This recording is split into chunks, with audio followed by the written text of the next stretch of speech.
Thank you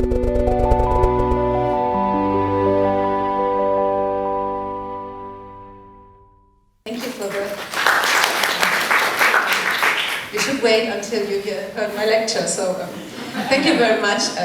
Thank you for the kind introduction. So, as already said, my name is Carmen. I'm a lawyer and based right next to this building here in Hamburg. I work for a law firm that only deals with real estate and energy. So, this is why blockchain came across my professional way 2.5 years ago, because I'm only legally advising on energy projects, and 2.5 years ago energy companies started to deal with blockchain and the idea of implementing use cases that also are based on a blockchain solution, even though from time to time that was not the best idea and it was not really necessary. However, it was very en vogue. And this is why I'm quite familiar with blockchain in the energy sector and the legal challenges and pain points. And so I'm quite happy to have the opportunity to share my thoughts with you today on blockchain in the energy sector, regulatory framework and future potential. Just for the beginning, I would like to start with a short overview, just due to the fact that I do not know how familiar you are with blockchain. So I just build up a kind of wall which shows in grey all the market participants in the energy sector. For us and for my speech today, the prosumer will be play an important role. And then you have different use cases. You might already have heard about them. So asset management, for example, is something in the energy sector that's, I think, already quite common. Then you have, of course, also blockchain technology in the wholesale trading market. You have this certification and labeling idea that can be realized by blockchain in a very smart and easy way. And you have peer-to-peer trading and the so-called microgrids you might already heard about. Maybe you know the Brooklyn microgrid, which was one of the first peer-to-peer trading platforms based on blockchain in New York.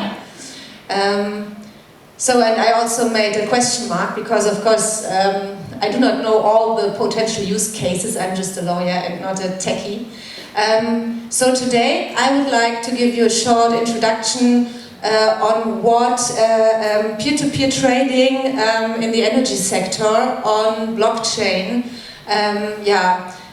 is so to say is based on, and what is the legal framework you have to deal with when you are about to realize such a peer-to-peer trading platform. And just to give you an idea of what I will talk about, of course there is a large spread of potential peer-to-peer trading. Maybe you know Enerchain, which is also a Hamburg-based peer-to-peer trading platform, but for the wholesale market. So I would like to talk about the peer-to-peer trading on the other end, so which means consumer to consumer, or let's say prosumer to prosumer, because this is the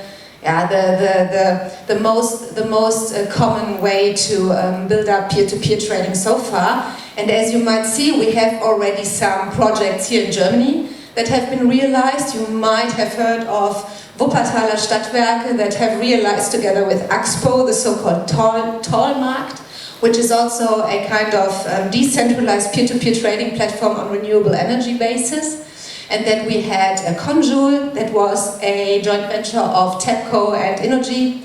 I assume they supplied about 100 participants in this trading platform, and we also have some other pilots and developers, and also in other countries like Austria we have already such peer-to-peer trading platforms. So they work and people are interested in participating. However, and that is what I will show you today, the legal challenges are quite huge so far.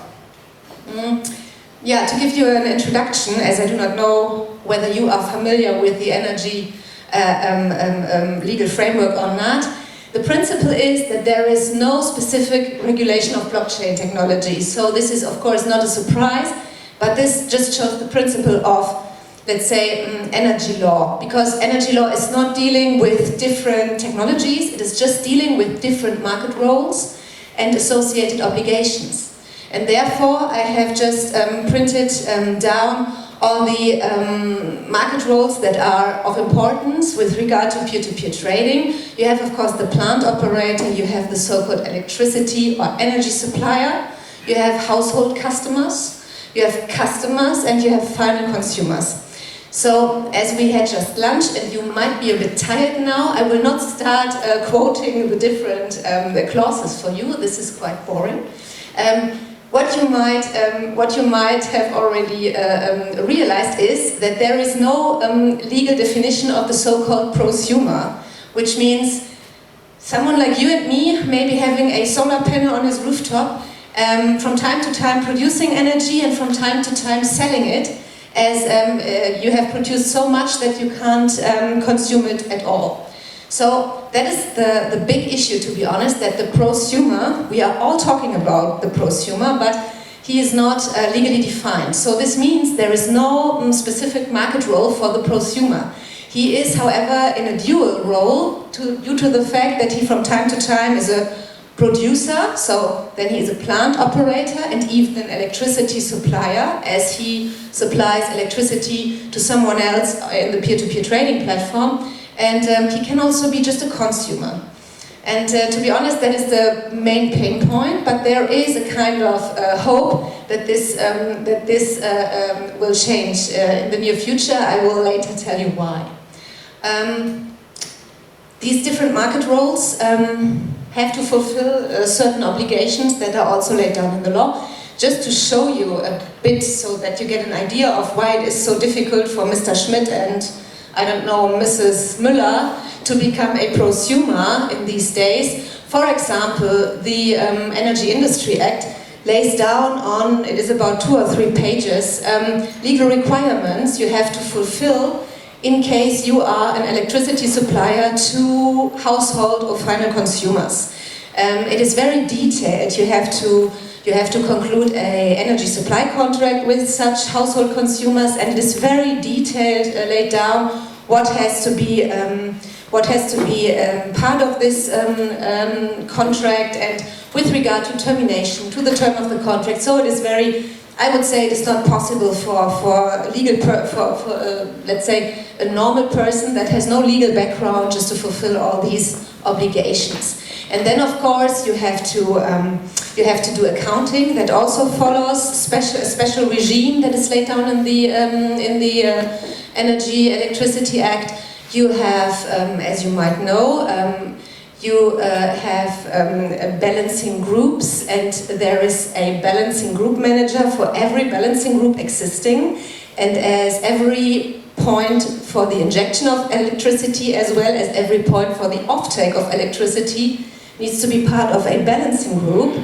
Even though you are Mr. Schmidt or Mrs. Müller, you have to deal with such, let's say, technical background and the balancing of electricity. Then you have, of course, everything that has to deal with grid access and usage, as electricity, of course, can only be supplied by using the grid.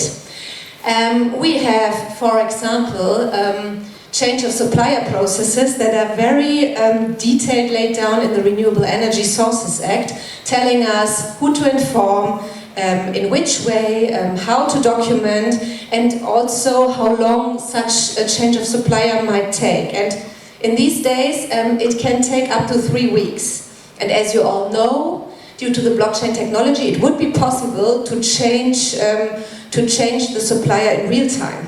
So that shows a bit the contradiction that we currently have between what is possible due to blockchain, or could be possible, and what in real life, so to say, in the current legal framework, or based on the current legal framework, can already be achieved today.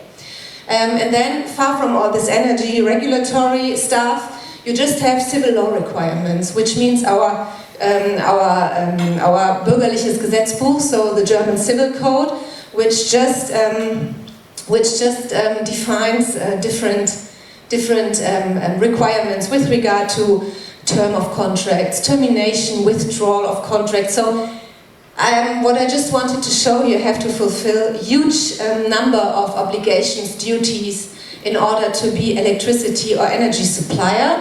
And due to the fact that the prosumer is not yet legally defined, a prosumer who produces electricity and is willing to sell it in, let's say, on a peer-to-peer platform that is blockchain based, is treated as an RWE or EON. So it is treated as every other electricity supplier, and therefore, has to fulfill all these duties. I just wrote it down in a short on a short map. So you see so many clauses, so many paragraphs. You also have licensing and notification obligations. You have to store information, data, documents. So just to give you a short overview, it is quite complex.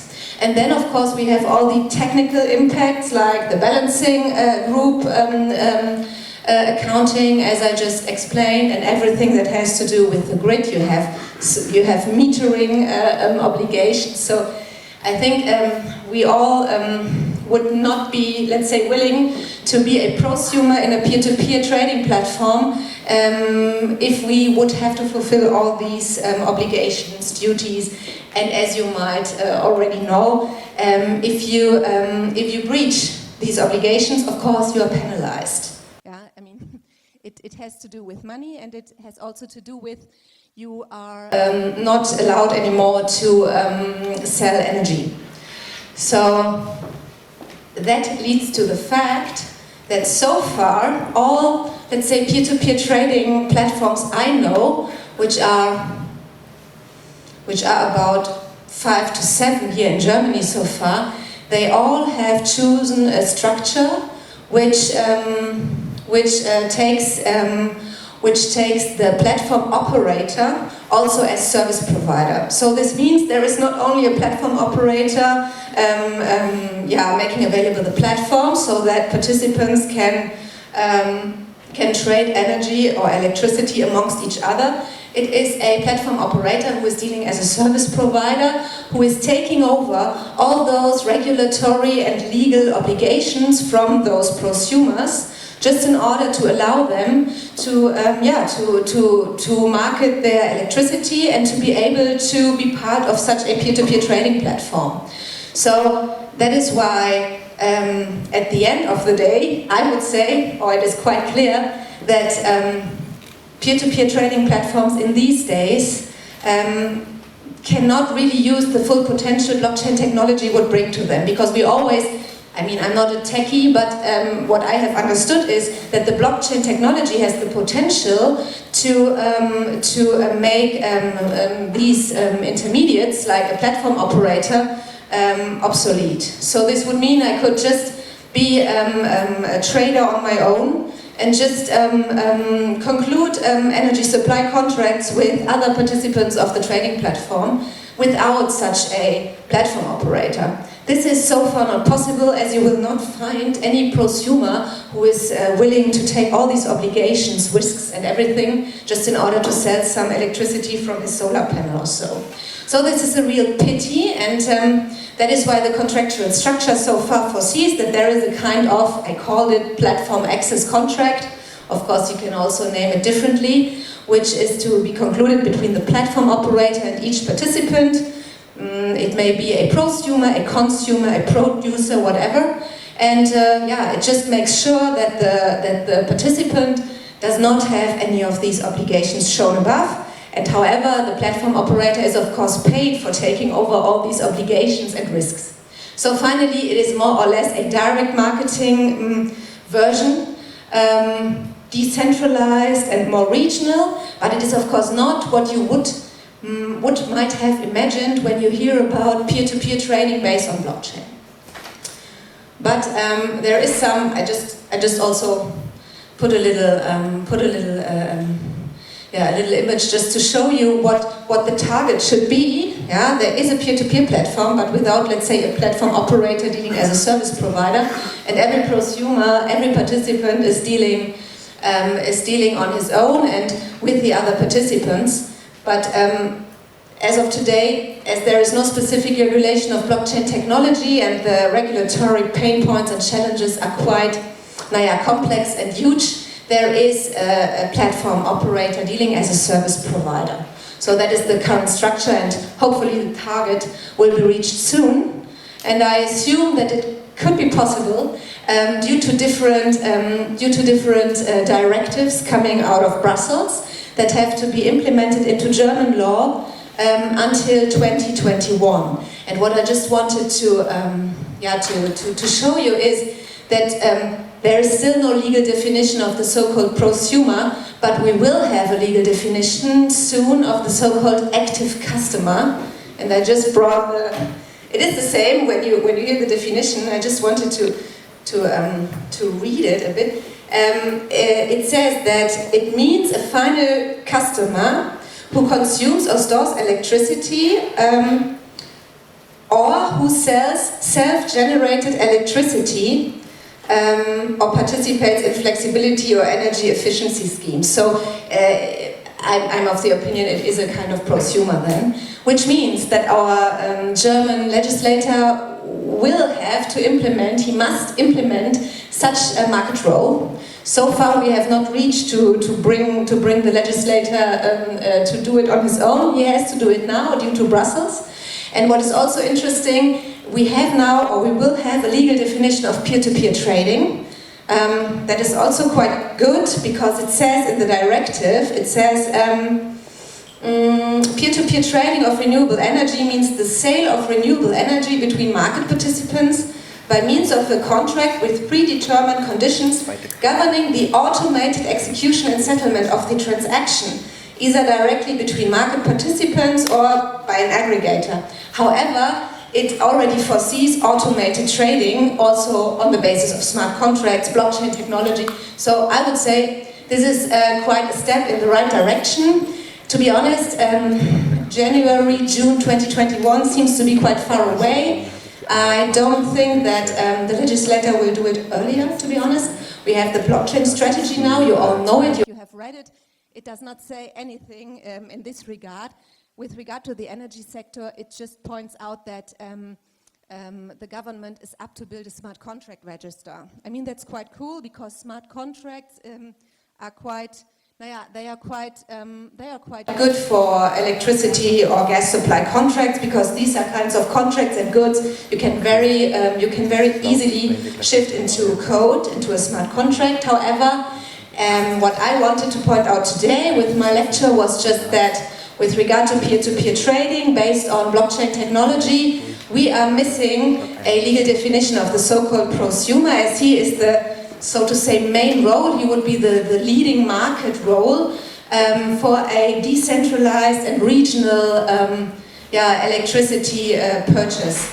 Hopefully the government realizes that and takes the opportunities that arise from these requirements under the directives out of Brussels in order to punctually adapt our German energy law to make these peer-to-peer trading platforms really work in a way that we can really take all of the potential that blockchain technology in this regard is having. So from my point of view, this would be great. And I know that the market participants and developers dealing with peer-to-peer trading platforms are also looking very much forward to it.